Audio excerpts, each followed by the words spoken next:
mais visto em Santa Maria da Boa Vista? Vai rolar na perspectiva de histórias e sobre todo um contexto do que é esse local, esse patrimônio tão lindo que é a nossa igreja matriz. E o nosso podcast, ele uma história emocionante. Pedro Gondim e o seu, ele disse Osman Coimbra Sampaio. Era Osman Barros Coimbra. Essa loja foi destruída, diziam assim que eles chamavam olho cheiroso, o óleo, eles quebravam assim na cabeça dos animais, cortavam as peças de tecido assim, dava de presente ao povo. Foram 2 lojas de vovô. Pronto, essa história também eu já fiquei sabendo. Que, essa é verídica. Que dizia que existe, mas pode colocar lá. Era taxado, todo mundo. Eu ainda fui mais além. Aí tem essa história do menino, mas essa história do menino eu sempre ouvi, nunca ouvi. Algo instigante. Mas não é verdade, né? Não é verdade. Não é verdade não, é mito. É mito, Imagina, um monte de mulher saindo daqui Santa Maria com os cabos para buscar a imagem. Antigamente as mulheres nem faziam nada, não tinha nem... A primeira funcionária mulher daqui da cidade foi minha mãe. Ela trabalhava nos em quê? Nos Correios. Mulher não tinha vez para nada. Que, inclusive os Correios é bem ali pertinho do Coreto, né? Ali. Porque nós fomos criados todos assim, rezando, cumprindo os mandamentos de fazer a primeira Eucaristia e rezando. Manhinha tinha o hábito de rezar o texto toda noite, com os filhos todinhos, 7 e 6 filhos. Até hoje eu mantenho esse. Eu não durmo sem rezar o texto e o ofício pela manhã também eu rezo. E minha mãe era quem tocava aqui na igreja, ela tocava, era uma musicista de primeira qualidade, infelizmente não tem nenhum filho músico. Ela tocava flauta, tocava bandolim, tocava violão e tocava o harmônico. Muitas utilidades. Tocava muito. Naquela época o pessoal gostava muito. Ela pegava muito. uma partitura e lia assim todinha, ela dizendo o nome das notas. Das notas e o toando, porque tem uma diferença do solfejar, você saber ler e o solfejar já é a música completa. Ela lia já assim, dó, ré, mi, fá, sol, o que fosse. Cantando a era música. Assim. Era musicista, tocou aqui na igreja, ensinou muita gente a tocar e a cantar. Que inclusive, dona Mai, que naquela época não era igual é os dias de hoje, muito carismático. As pessoas... Você sabe a história de Santa Maria?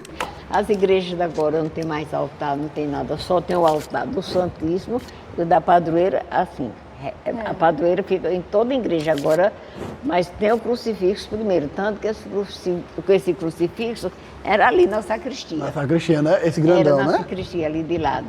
Com ele no meio, São Fidel e São Serafim do lado, na parede. Ah, entendi agora. Que lindo. Ali, porque a largura era essa mesmo, mas era menor, né? Acabava aí a igreja. Aí tinha o altar de São José, desse lado não tinha altar. Não tinha altar, era a sacristia. Como eu estou dizendo, tinha essa cômoda enorme na parede e acima da cômoda tinha o Cristo, aquele, São Fidel e São Serafim. Que lindo. Aqui atrás, no caso, não tinha esse espaço todo. Não tinha esse espaço. Que aqui a gente tem um corpo, né? E aqui a nave. Tinha pia batismal lá Tinha pia batismal aqui, né? Na frente da igreja? Tinha. Tinha um crucifixo, né? De frente mesmo da porta. Um crucifixo, né? Que a gente estava até conversando. Igreja, o cruzeiro. O cruzeiro, né? Crucifixo não, o cruzeiro, verdade. De frente da porta. De frente da porta. E bem ali, onde tem aquelas cadeiras, né? Que tem ali, era a pia batismal. Era a pia batismal, era no canto direito da igreja da entrada. Dentro da igreja. Isso, no canto esquerdo. E quem vem do canto direito e quem está olhando dele lá para cá. Todo mundo, eu e meus filhos fomos todos bateados lá dali. Era pouca gente também para batizar. E outra coisa, que não tinha padre morando, quando vinha o padre, aí botou o nome que estava com o filho recém-nascido e batizava. Aí não era assim, vou batizar hoje não. Quando é que o padre vem? Aí batizava. Era assim, não tinha padre morando aqui não. Teve, quando eu não alcancei padre morando aqui, que eu não alcancei. Depois já do meu tempo, depois de adulta, era assim, não tinha padre. Padre Zenando era velhinho, foi vigário daqui muitos anos, ele morava em Custódia, não, era para cá de Custódia. Oricuri, para essa irmã, aí vinha. Ele vinha a cavalo às vezes, celebrava a primeira sexta-feira, celebrava a festa do coração de Jesus e de Nossa Senhora. Não tinha. O primeiro padre a morar aqui de Fito. Sim, mas você sabe que o Marco Zero da cidade é aqui? Maria da Boa Vista, simplesmente de Santa Maria. E eu cresci assim, entendendo que Santa Maria é Santa Maria. Não tinha. Quando alguém, uma vez depois, eu já tinha uns 14 anos, alguém disse Boa Vista, eu digo, onde é que fica Boa Vista? E o nome Santa Maria, eu sempre vejo o nome nome santificado. Isso. Bendita és tu entre as mulheres. E isso é bem interessante. Exatamente. Aí alguém disse, não, é Santa Maria da Boa Vista. Eu digo, sim, tá certo. Então, também Boa Vista complementa, né? É claro, por conta da visão que você falou, né, que nós temos do rio, do pôr do sol, que é lindo. Eu sempre digo que o padre que mora aqui, que preside a Santa Missa, tem a felicidade de presidir a Santa Missa às 18 horas, é tanto que os nossos horários, a Santa Missa sempre às 18 horas, devido à transmissão que nós temos pela rádio, mas também pelo pôr do sol, que é belíssimo.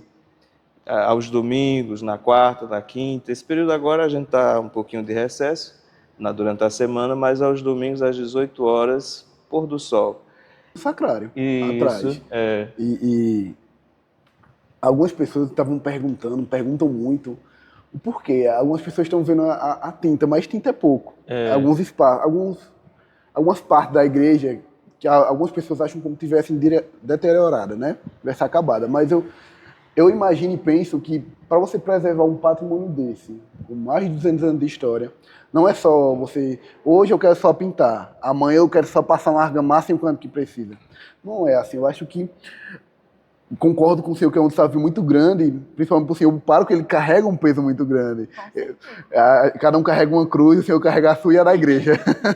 e acho que, eu sei que o senhor tem esse pensamento de pintar, de fazer uma reforma para ela voltar ao início, vamos dizer assim, toda preservada. Eu tenho total certeza. Isso. Porque se o Senhor cuida dos fiéis, como Jesus ele manda cuidar das ovelhas, aqui também o Senhor cuida da casa dele. Isso, exatamente. Não, várias pessoas já chegaram. Padre, eu quero doar uma tinta para botar. Esse ano mesmo, alguém se ofereceu para pintar as portas. Eu disse, olha, eu não vou fazer nada pela metade e a gente tem que ter projeto de pintura. Não é simplesmente isso. Então, várias pessoas já chegaram. Aí, como eu dizia, alguém sugeriu, vamos fazer a sacristia aqui atrás, a gente faz aí um isolamento e por aí vai. Eu disse, não dá certo. Não quero mexer em nada da igreja, assim, de estrutura. Então vamos fazer. Aí eu fiquei pensando, né, rezando. E depois eu digo, quer saber, a gente vai fazer a sacristia. Onde é a sacristia? Porque ali é muito delicado o projeto, o telhado. Você não pode ter uma queda muito grande de água, senão você cobre as janelas em cima. Aí você tem que usar um telhado que não entre água quando chover, mas ainda a queda não é o suficiente. A gente botou a mínima da mínima. Se der uma chuva muito pesada. É porque a gente mora num local que chuva é uma palavra muito forte. E se vier com vento, ainda a gente pode ter alguma complicação, mas o projeto foi pensado assim, no mínimo, para a gente não impedir as janelas. Vocês podem ver que a gente tem a janela alta e a gente não pode impedir a visão dessas janelas. Então o telhado tinha que ter uma queda ali que não impedisse. E para isso, depois de um depósito entre a secretaria e a sacristia, a gente pensou em fazer uma escada, adaptar, ficou ainda pequeno, é muito pequeno, eu entendo isso, mas assim, aproveitando cada espaço para não ter que mexer na igreja. Isso já é um trabalho de preservação. E aí a grande coisa que depois veio que na verdade, essa outra parte eu pensava que não seria comigo, né? Mas eu vi depois a necessidade, que o senhor bispo já tinha pedido, quando a gente fez ali uma conservação da secretaria, a secretaria paroquial, a gente não tinha... A igreja? Não sei, disseram que era ali na frente. Eu já ouvi dizer que era a igreja. Pois já está com história errada.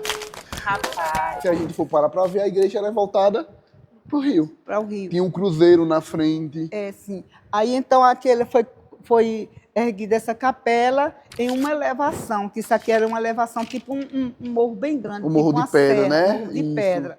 Aí nessa elevação fundou-se a igreja. Então houve uma grande cheia em 1792 que assolou toda a região. E nessas ilhas onde se encontravam os capuchinhos, todas elas tinham uma pequena capela. Então, aí houve a transferência tanto da população como dos santos que vieram para aqui. Inclusive São Fidélice, São Serafim, Santo Antônio de Pádua, Nossa Senhora, aquela dali é Nossa Senhora da Piedade, Da Piedade, Nossa isso. Senhora do Pilar, Santana, São Francisco, São José, Nossa Senhora do Pilar. Então, todas essas São são José de madeira. Botas, né? Hein? São José de Botas, né? São José.